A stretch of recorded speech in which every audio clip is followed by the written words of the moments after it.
Well, you know, John's like, you know, he hasn't been on the show before. Oh, he's been on once before. And, we're rolling. So I want, you know, hey, he's going to pop a bottle. Can I not have that on the show? I mean, I need that on the show, right? Don't you think? People love that noise. I am Keith Miller. Welcome to WineGuysTV.com. Welcome to, we're standing in Mondovino, mondovino.net. It's myself and Johnny V, John Vitale of Empson, USA.com, Empson Imports. And you guys are located in New York, right? Actually, Alexandria, Virginia, and Milan, Italy. Virginia? Really? Oh, okay. I thought it was, for some reason, New York. Well, it's just down the road. You guys are all over the East Coast. So EmsonUSA.com, and we're at Mondovino, mondovino.net. And today we're going to talk about, John's going to talk about Prosecco. And we're going to talk about what he told me, new laws. Correct. Right? So that's good. That's a good thing. What should I show? We're doing cheers. Cheers. The Italians love to use Prosecco as a nice pick-me-up. Being 10:30 in the morning, this is the perfect time for tasting. Not quite, but it'll be 10:30 soon. Let's liven up the show. Let's get it going. So what should I show here? What should I show the viewers? Should I show them all the labels? While you talk a little bit? This is smaller, so you can show them the word Prosecco. Look at that. Look at that little tiny. What is that, a 187, John? Yes, it is a split. Okay. But go a little back. There you go. Look at that. Prosecco. So tell us a little bit about Prosecco.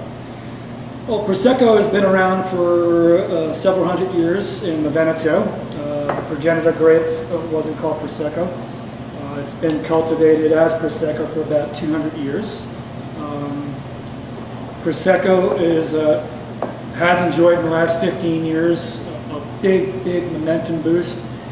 I think in 2006 it became the top sparkling wine purchased by Americans.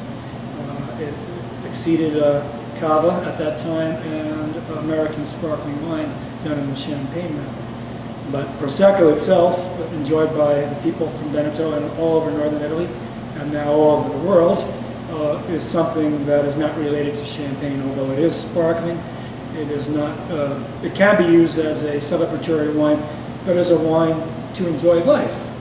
And when I came home from my hard day of work in Venice, when I was working on the Orient Express train, I'd come to my favorite bar and order a bottle of a little split of Prosecco, pour a glass, and enjoy the fruits of my labor and all the lira at the time I had made. The lira. We may be seeing that again. Yeah. In any case, as we all know, in the 80s, Pinot Grigio took off like a bandit and became a very popular wine. Right. So instead of asking for Chardonnay at your local neighborhood bar, people started asking for Pinot Grigio, and it became very prevalent. Probably in the 1960s, there were only thousands of cases of Italian Pinot Grigio imported to the United States. Now there are millions. So right. It's a quite big difference. The quality level has maintained for those 13,000 or so cases. It's higher now. Right. But now there are many offshoots. People are growing Pinot Grigio everywhere where it once wasn't grown, and you can probably buy Pinot Grigio on the shelf as low as $3.99. However, it's not the same Pinot Grigio that we drank in the 60s. Right. The same thing happened to Suave due to the large cooperatives that were there.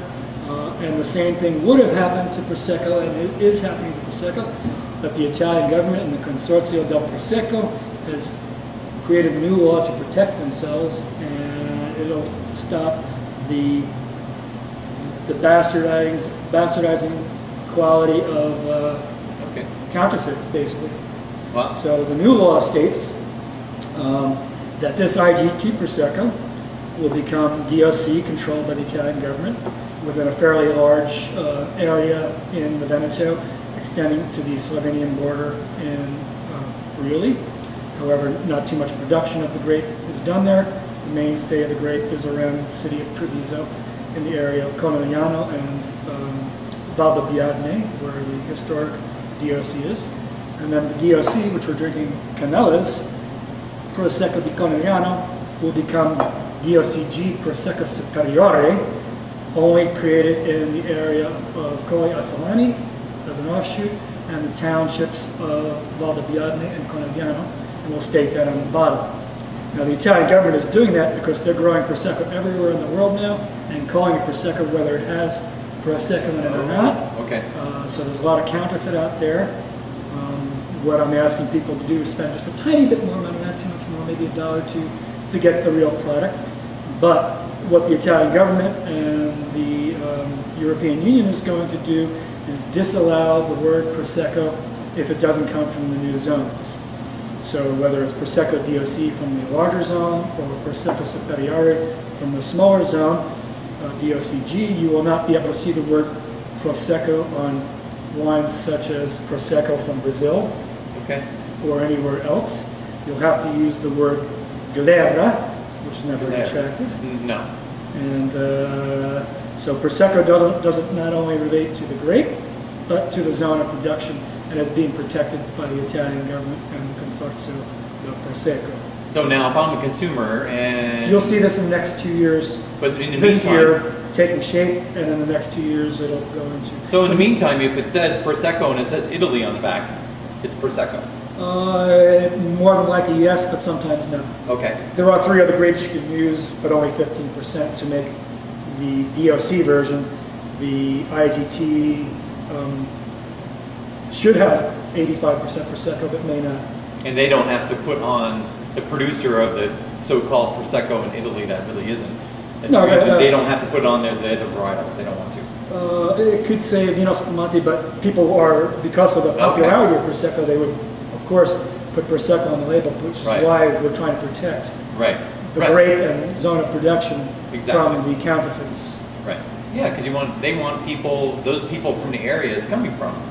They want the consumers, they want their consumer drinking the Prosecco to know that it came from there. Correct. I mean, and as with any zone of production, it's up to the producer to make quality. The Italian government lends a hand into it, but it's up to really the producer to reduce the production of grapes in a specific area and to only use a certain amount of wine produced from those grapes to make the wine. That's how you make quality wine. Canella, Lorenzo Canella and his 3 sisters are great ambassadors for the product. There are many other great Prosecco producers. Lorenzo is from the Conegliano area, which is where his winery is. The DOC is 100% Prosecco grapes from the Conegliano area in the DOC zone. And then the IGT, which will become the DOC, has a broader zone of production, and he's probably using the other grapes in the production. So I have to show this bottle in front of the camera because people are saying right now, what the heck? Well, I'm here to tell you this product